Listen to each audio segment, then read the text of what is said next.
say culture is a way of life, how different people around the world do almost the same thing but in a very different way, in their own ways.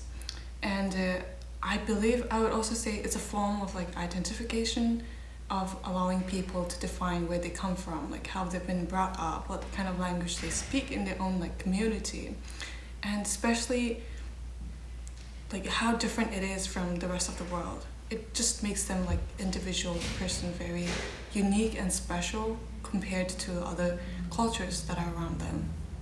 Of course, your own culture is like very special to you, and I think it's very different from the rest of the world. But then, you know, every culture for a person, like because it's part of their life that they grew up with learning, you know, like passed down from generation to generation. So it's obviously very special to them. But in general, overall, I think it's all cultures are special and unique in their own ways.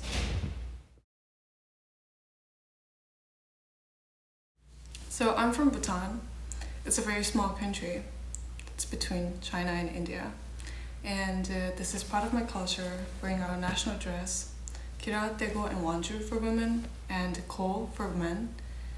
So in Bhutan, if you go to Bhutan, you'll see everyone, including kindergarten students, like middle school, high school, college students, and also office workers wearing our national dress. Like ko for men, kira, tego, wanju for women.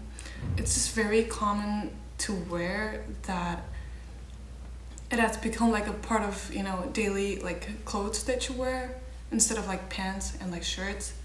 So, but if you go to like other countries, like a lot of people, like you won't be seeing a lot of people wearing their national dresses every day, because it's just like, it's kind of hard, you know.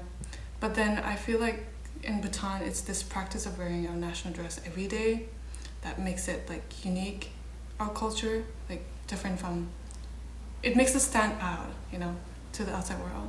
Our national dress was like found in 17th century by a very spiritual leader who's also like part of founding Bhutan, like as an independent country.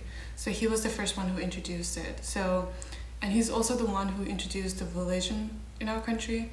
So it's part of like, you know, being very respectful to him because he's the one who introduced it.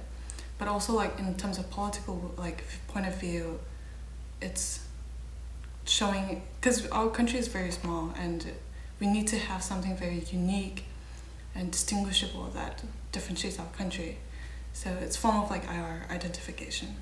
The reason why Bhutan is called as the land of dragon is because of the literal translation of Bhutan. So in my language, Bhutan, we call it Duk. Duk means dragon.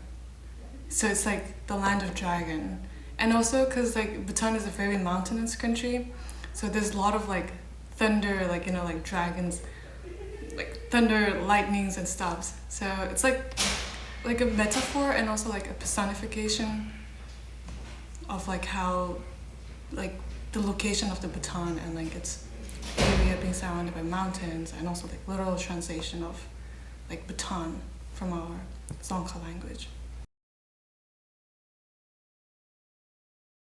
I think in general, culture is important because it gives a sense of background where a person is coming from, like a sense of belonging in their own society.